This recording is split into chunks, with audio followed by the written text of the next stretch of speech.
right, hello guys. Welcome back to the next broadcast in the intermediate level for SEDA College Online. Thank you for taking time out of your day to come watch my lesson.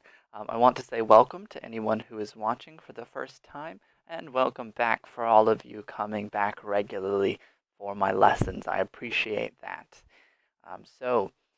Get ready because today we're going to talk about one of the biggest ideas um, in language, and so get ready, get comfortable. We're about to go on a fun journey.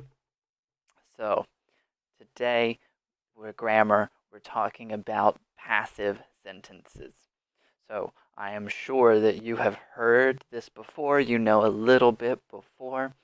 So my hope today is that I will take you from the very beginning to the very end so that you can understand everything about the passive. How do you make it? Why do you make it? And when do you use it? Those are the three questions I want to help you answer today. So we're going to be talking a lot about this, some grammar concepts, some structures, and the steps on how to do it.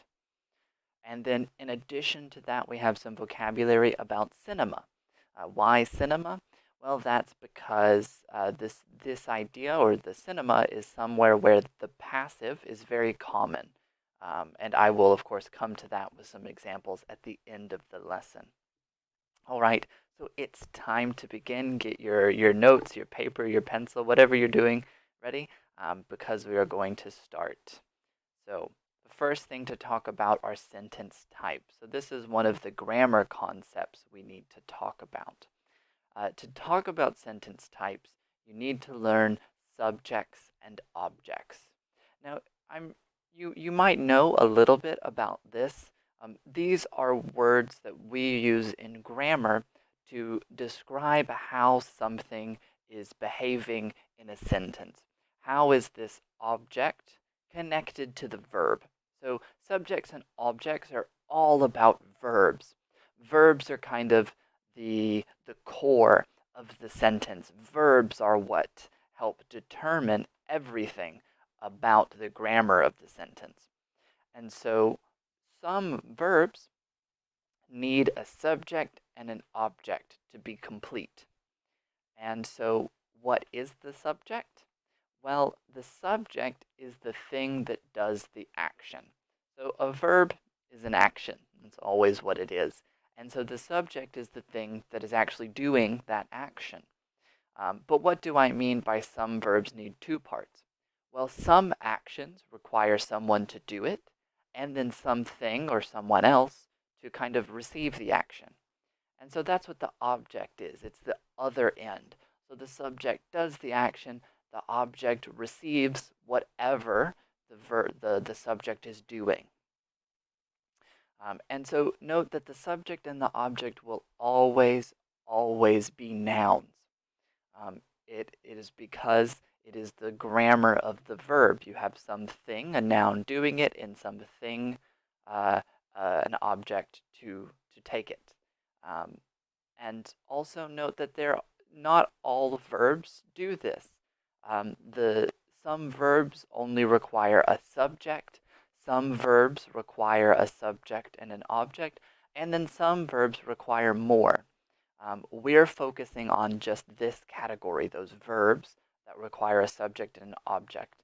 Maybe you know the grammar word, they're called transitive verbs, but you don't need to know that word, but that's what we are focusing on here.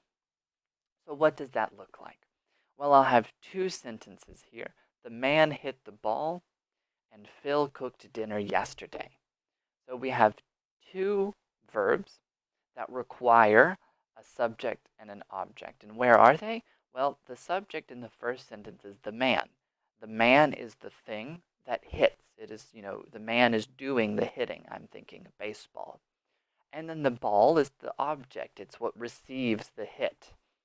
In the other example, though, it doesn't have to be a physical action like hit. It can be a process like cook. So Phil is a person, and he is the subject of this sentence. So the subject will always be to the left of the verb. This is always the subject position in English. Not in questions, but in statements. And then the object is always going to come immediately after the verb. So in this case, he cooked what? Dinner. So you can see that the subject and the object have this very normal structure. Subject, verb, object. That's kind of the basic sentence structure in English. And it's always going to be that way. The subject does the action and the object receives the action, and there'll always be a noun. So that's the first grammar concept. This is probably something you understand very clearly. You're thinking, yeah, let's go. So the next grammar concept is active versus passive. And this is the really important concept to understand for passive sentences. So many sentences can have two states. They can be active and they can be passive. It can be the same sentence, same meaning, but different state, active or passive. And what does that mean? Well, an active sentence is a normal. It's kind of the basic sentence structure or sentence state. The subject does the action. So in my previous two examples, the man hit the ball and Phil cooked dinner yesterday, those are active sentences. The subject is the person who does the action. On the other hand, we can reverse it, and we can have a passive sentence. This is where the subject does not do the action of the verb. And you think, oh, what does that mean? Well, it means that the subject, whatever is in the subject position, it may be the subject position, but it is not the thing doing the action. Something else is doing the action, and this thing is only in the subject position. So here's an example. Sarah read a book yesterday. So in this example, we have an active sentence. So we have verb to read in the past tense, read, and it's Sarah. Sarah is the person who is doing the reading, so she read the book. However, in this example, the light bulb was invented by Thomas Edison. This is a passive sentence. So the light bulb, it did nothing. The light bulb was invented by Thomas Edison. Well, Thomas Edison, he is the person who did the inventing. He did the action here. But the light bulb is the subject position. This is where the subject of the sentence goes. So this is why this is a passive sentence, because the light bulb, it is the subject, but it didn't do the action. It did no inventing. So that's how these two states can exist for a sentence. The subject can do the action, like in sentence 1, Sarah read the book or a book, or the subject cannot do the action and something else is. And this is a passive sentence. So let's look at passive sentences more specifically. So the meaning of a passive sentence as an idea is that the subject has been moved or removed so that the object does the action. That is what a passive sentence is doing. The subject of the original idea, the thing that does the action, has been moved to a different part of the sentence, or it has been totally taken away, so that only the object and the verb are in the sentence. So really, though, that meaning is very grammatical. What are the common situations where we use the passive? Well, there are 4 normal situations where the passive happens in English. One is when you don't know the subject. Then it's very clear. We have to use the passive because I don't know the subject. So I cannot say the subject if I don't know it. Another is when the subject is not important. So maybe in an example, the subject isn't important. We don't care. The object is more important. And this is where we use the passive to put emphasis on the object. Or you could have another situation. This one's maybe your choice. You want to hide the subject. You do not want to say who did the action. And so you can use the passive to kind of remove the subject so no one knows. Or you might need to use the passive to be more formal. This is a very academic idea. Normally, we think of the passive as, removed. It is distanced. And this is because now I do not say who does it. I only say what happens. So now it feels far away and distant and neutral in tone. So we might use the passive a lot in academic or formal English. So here are some examples of all four. So an example for number one, I don't know the subject, is this. My bike was stolen. You know, I went to work, I put my bike outside, I come back out from work and it's gone. I don't know who, I know somebody did it, but someone stole my bike. Well, yes, but what's important is the bike that was stolen and I don't know who. So I'll use the passive, my bike was stolen. Or when the subject's not important. This is my last example. The light bulb was invented by Thomas Edison. Well, here, the light bulb is more important. My focus is the object. This important object was invented by Thomas Edison. Thomas Edison is less important here, so I'll say it in the passive. When we talk about inventions, the passive is very common because we want to put emphasis on the invention and not necessarily the person. Because I might say the light bulb was invented in 1900, the year. I don't know, it's incorrect, but I'm focusing on the object in the year and not the person. An example for number three, a cup was broken in the kitchen. Maybe as a child, you do the washing up, and then, you slip, you drop a cup, and psh, it's broken. Well, you go to your mother and you say, a cup was broken in the kitchen when I did the dishes. Um, and so there you're wanting to hide the subject. You want to say that a cup broke, but you don't want to say, I broke a cup in the kitchen, so you use the passive, a cup was broken. Or it might be something like this. This is that academic example. Research was conducted. Well, in academic English, we think that saying I is bad. So instead of saying I conducted research, we'll use the passive. Research was conducted. And then, by me is not needed. We don't need to say it. All right. But those are some examples of the meaning of the passive and the common situations that we use it. But so how do I make it more specifically? Well, I'm going to compare how to make it with the form of an active sentence. So this is not a passive, this is an active sentence.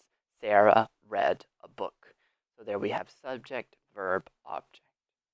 But to compare the passive, we do something different. We start with an object, we add verb to be, and then we have the past participle. And that is it. That is all we need for a totally correct passive sentence. The object, verb to be, and the past participle. Now you can say the original subject, and then we put it in a by preposition phrase. And so that's why I put it in parentheses, because it's optional. You can say the subject, but it's not required. So it might be Sarah read a book. So now we switch. A book was read by Sarah, or I can say a book was read. Done. So that's how we make the passive. So someone stole my bike. Active sentence. Or I can switch it. My bike was stolen by someone. And that is simply it. That is the passive, making this switch from one structure, subject, verb, object, to another structure, object, be verb, past participle, subject. And that's it. We're switching back and forth. All passive sentences have an active form, and all active sentences have a passive form. It's kind of just a grammatical switch that you can switch up and down, on and off, to change from active, passive, active, passive, active, passive. Now, it must be a verb that has a subject and an object. You cannot make a passive sentence if you do not have an object. You must have an object for a passive sentence. But if you have all of the parts, well then you can just flick the switch and move them around however you want. So let's look at that transformation. how do I make the passive 1, 2, 3, like step by step? So 1, you find the subject and the object. You look at the sentence and you find the subject and the object. And once you find the subject and the object, you can begin the process because you must have both parts. If you don't have the parts, you cannot make a traditional passive. There are other ways that this happens, but we're not talking about that today. We're looking at only the situation where you have a subject, an object, and a transitive verb. So you found your parts. Now what? Well, you move the subject to the end of the sentence with a by phrase. And then you move the object to the front of the sentence. That's that swap there. You just move the parts. And then finally, you add be verb and change it to the past participle. And you change the verb to the past participle. So that's your 1, 2, 3 steps to make the passive. And I put be in all of this in capital letters because it has many, many, many forms. And we'll talk about that in just a moment. But so how do you tell if a sentence is active or passive? So maybe you're on step 1. You have a sentence and you need to say, is it active or is it passive? You found the subject and the object, but active and passive sentences both have subjects and objects. So how do I know? Well, there are 2 ways. One is simply by the meaning of the sentence. If you read the sentence and you know that the object can't do the action of the verb, well, then it's passive. For example, the light bulb was invented by Thomas Edison. Well, I know a light bulb cannot create, it cannot invent, so it's a passive sentence. But maybe the meaning isn't clear, I'm not quite certain still. Well, grammar will help you. If you have a be verb and a past participle together, it is a passive sentence, 100%. Because be verb and past participle is how English expresses the passive. So if that is there, it is a passive sentence, no doubt. So be can be many forms, though. It can be is, are, was, were, being, or be, all of those. But if it's a be and a past participle, right connected, it's a passive, no more questions. So you can use those 2 steps to help identify is it passive or active, and then follow 1, 2, 3, and you can switch between the 2, no problem. So let's try this. Let's do the transformation step by step so you can see things a little more clearly. So we're on step 1, find the subject and object. So I'm going to show you a sentence, and we're going to see does it have a subject and an object. So the first one is the dog slept all day. The next is before going to work, I work out in the morning. And then finally, the chef baked a delicious cake. So let's look at these 3 sentences and identify what is the subject of the sentence and what is the object of the sentence. So first I'm going to, pause for a moment, have a think. Read each sentence and try to identify what is the subject for each and what is the object for each. So I'll give you a few seconds now to think.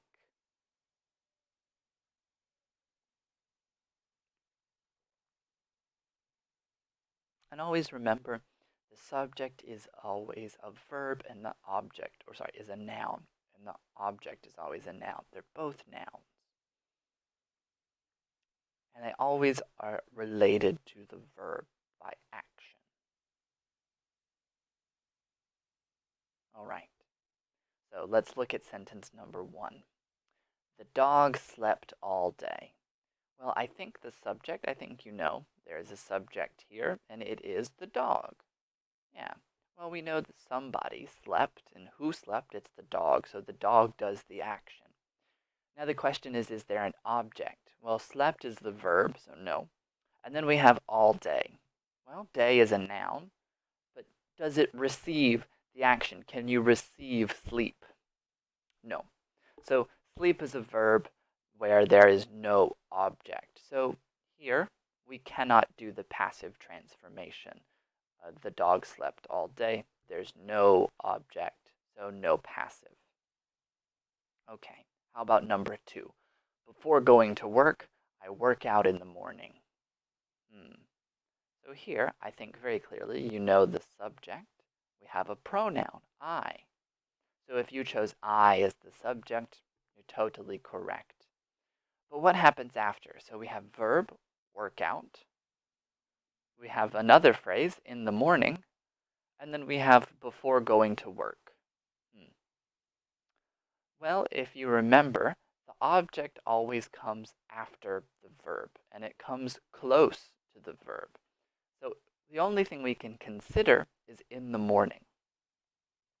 It is a noun. The morning is a noun, but it's not an object. So this is because we have a preposition. And a noun after a preposition, and it creates a phrase like in the morning, down the street, across the road, under the table. Those will never be objects. Those are prepositional phrases. They are something different. So in this sentence again, I work out in the morning. No object, no passive. So finally, oops, sorry. Next we look at number 3. The chef baked a delicious cake. Well, I show you that the chef is the subject. But so do we have an object now? What do you think? Baked a delicious cake. Well, if you say yes, you are correct because now we have a very clear object. What did the chef bake? A cake. And you can use the question, what, to help identify the object. So I can always ask, what did the chef do? Or what did the chef bake? The chef baked a cake. And now I know there's the object because the chef did an action, the cake received the action. So that means we can take this sentence and begin the transformation. We can actually make this sentence passive. So let's continue. That was step 1. Now we'll go to step 2, swap the object in the subject. And so that's what I've done. I've taken my sentence, the chef baked a delicious cake, and I've swapped the object and the subject. So the chef was a subject, a cake was our object, and now we're moving to the next where a delicious cake is first and the chef is second. So I've moved them around the verb. Now, always take everything. So all of the adjectives between the verb and the articles a and the, they all come together because they are connected to the cake. So we do not want to remove it without the modifiers. So make sure to always bring the modifiers with it. And we just swap the whole phrases. And so finally now, this sentence, though, is incorrect. It's not complete. A delicious cake baked the chef. This is not possible. A cake cannot do the baking.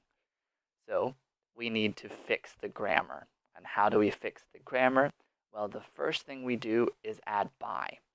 So we need to add by to the subject here because now the subject is in a different spot. So we have to give it a by preposition to show that.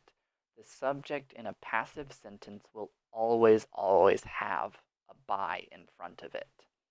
So we have a delicious cake baked by the chef. We're almost there, but our grammar is not quite perfect because we need to check. We need to add verb to be because that is our passive identifier. That's how we make the passive with this be auxiliary verb. And we need to check the past participle. Well, in this case, baked is the same in the past tense and past participle, so that's fine. All we need to do is add was. Why is it was? Well, this is past tense, so our passive is past tense as well. The grammar will stay the same.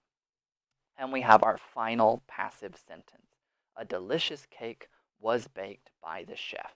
Perfect, complete, and grammatical. And I can remove by the chef. I can say a delicious cake was baked. And that's fine. So we have made our passive sentence. Now, also know you can go the other direction. This process can work in reverse.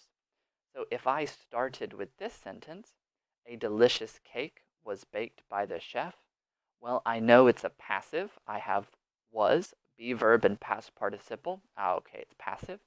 And I have by the chef, a by preposition phrase. Second clue, oh, it's passive. And then a cake. I know that a cake cannot bake. This is not something a cake can do. So third clue, I know this is a passive sentence. So I can work backwards and I can say, okay, this is the object, this is the subject, and I can go back to the chef baked a delicious cake. And so that's how I can move the switch from active to passive. I can follow these steps and make the transformation. Okay, so I have some additional notes though, because of course this cannot be very, very simple. The passive is a very complex process, and it happens with every verb tense. So you have many, many forms to think about, and we're adding an additional auxiliary verb to all of these verb tenses. So it can be present simple is stolen. My bike is stolen every day. Horrible situation, but you can say, my bike has been stolen. So now we can do a perfect, a present perfect. Oh no, my bike has been stolen. It can be present continuous. My bike is being stolen right now. Help. It can be past. My bike was stolen yesterday, so this is very bad. It can be past perfect. My bike had been stolen when I went into the store. Or it can be past continuous. My bike was being stolen while I ate at the restaurant. Or it can be future. My bike will be stolen if I do not protect it. So, and there are more. These are just, I wanted to give some clear examples of the different forms here. But you can have all of these different verb tenses in the passive. So, it may take a bit of thinking about these auxiliary verbs and the correct order. Remember, though, that always you can see the pattern, that for the passive, be verb and the past participle are always connected. Even if it's a different form, be, being, been, was, is, even if it's a different form, the be verb and the passive or past participle will be right together. And that's how we know these are passive. Okay. In addition, maybe you want to know how to make a question with this. Well, remember, in making questions, you always move the auxiliary verb on the left, the farthest left auxiliary verb. So if I look at this one, will my bike be stolen? So maybe you turn to your friend. Will my bike be stolen if I put it here? Is this a dangerous location? Or has my bike been stolen? Do you know? I cannot see it. So to make these questions, it's always going to be this left auxiliary. Also, negatives. So remember, for the negative, we always add not after the first auxiliary verb. So is not stolen, because is our first auxiliary verb, so we add not. My bike is not stolen. My bike has not been stolen. Again, another auxiliary verb, it's always to the left, next to the left one, so not stolen. So that's just, I wanted to show how many different forms this can take. So, always remember the passive is something you can use in all verb tenses. It can be questions, it can be negative. So really you just have to be careful when we have all of these auxiliary verbs together. How is the correct way to order and structure these auxiliary verbs? Oh, sorry, and will not be stolen. Another example, won't be stolen. Okay. So then, the next thing we have to talk about is that cinema vocabulary, because this is a good situation where I can show natural examples of the passive. So the first thing is I'm just going to give you 10 vocabulary words about the cinema, and we're just going to talk about them one at a time. So the first is subtitles. I'm sure you are very familiar with subtitles. They're very helpful. Subtitles are the written words, what people are saying. You see them at the bottom or the top of your TV or screen as you watch the movie so that you can listen and read what they say at the same time. Next, we have the word scene. Well, the scene is a single part of a film in one location. So, in every film, the characters go to a location, they do an action, and then they change location and do an action, and change location and do an action. Each of those segments are scenes, and those you can describe that single part as one scene. Number three, script. Well, that's just the written words. All of the words of a film are the script. It is different from subtitle in that a script is usually a book, whereas the subtitles are on the device, on the TV screen, on your phone screen. Next is the plot, and this is just the story. So all of the action, all of the decisions, all of the events, the changes, the movements, the places, those are all the plot. So you can always use the idea that the plot is the story. Next we have a review, and a review is an opinion of the film. I just noticed now I say verb. These are nouns. My mistake. These are all nouns, not verbs. And so number five, a review is just an opinion. I can say, I like the film, and that's my review. A review can be very small, very simple. I like it. I don't like it. Or it can be very long, long pages and pages of review and opinion. So that's just, there's no difference. Next we have soundtrack. And the soundtrack is just all the music of a film. So, usually after a film, they will put a CD together or an album together with all of the music from the film. You call that the soundtrack. So now we have the special effects. Well, special effects are the computer images in a film. In films today, we have beautiful computer images to create things that are not real. Those are called special effects. However, that is a more modern definition. Special effects also can be as simple as makeup, and extra devices or tools to create different things.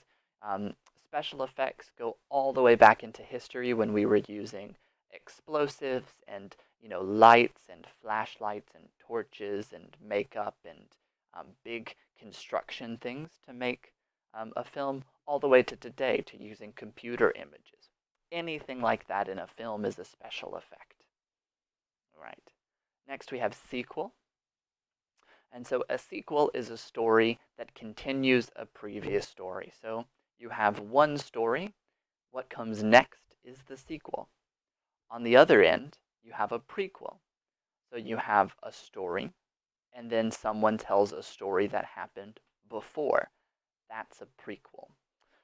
Always know that for these words, you have one story first, and then if someone tells something after, it's a prequel. If you add information before, a sequel is something you added after. The prequel is something you tell about before. But you always have that first story first. And then finally, audience. So these are just the people watching the film. If you remember from the previous lesson, we were talking about spectators, audiences for TV and film and cinema and stuff like that.